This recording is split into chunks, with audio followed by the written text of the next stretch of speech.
avant la crise Covid, un grand nombre d'EHPAD étaient déjà équipés en télémédecine, mais on pourrait dire que l'usage restait à optimiser.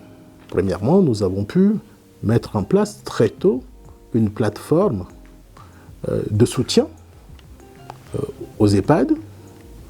Cette plateforme de soutien permettait aux EHPAD d'avoir accès donc, à l'hôpital, d'avoir accès au recours aussi d'expertise scientifique, d'avoir accès aussi au soutien, simplement au soutien dans la prise en charge globale des résidents.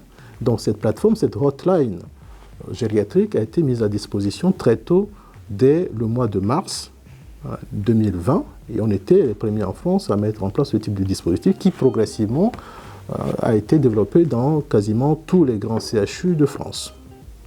Et donc nous avons pu, à tous les niveaux, organiser un maillage territorial qui est inclusif et finalement qui a intégré les EHPAD et les hôpitaux dans une collaboration renforcée avec des réunions régulières. Donc il y a eu un rapprochement généralisé de tous les acteurs. Et c'est pour nous une vraie chance parce qu'on s'est découvert aussi. Ça a permis de voir ce que chacun fait et montrer comment la synergie est possible.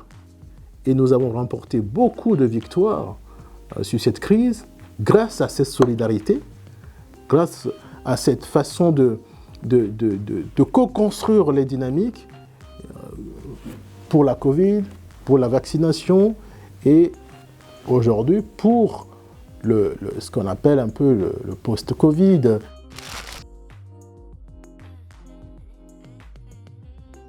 Un exemple sur le champ de la recherche, on avait monté un projet qui s'appelle ICAR.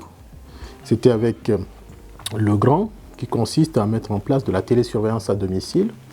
Par exemple, le patient qui est insuffisant cardiaque, qui a des problèmes d'insuffisance cardiaque, peut avoir des capteurs qui permettent de prendre régulièrement sa saturation, son poids.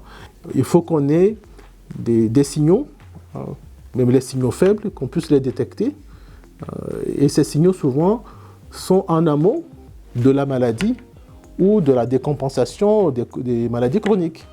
Donc si on arrive à les dépister à temps, on peut diminuer considérablement les admissions à l'hôpital et aussi optimiser, on va dire, la qualité de vie et le maintien à domicile de nos personnes âgées. Ça, c'est un enjeu. Deuxième exemple, c'est l'intelligence artificielle. Dans le cas de l'EHPAD du futur, dans notre vision, il faut donner les moyens, la proximité d'agir.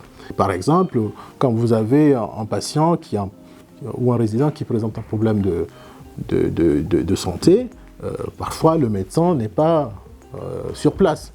L'intelligence artificielle peut vous aider déjà par effectivement les algorithmes, vous aider à préciser le niveau de risque. C'est un outil qui vient aider, on va dire, le médecin traitant qui peut être à distance, qui pourrait s'appuyer sur l'infirmier qui est dans la proximité et donc qui pourrait aider ces acteurs à prendre la bonne décision pour éviter l'envoi systématique de ces personnes-là aux urgences.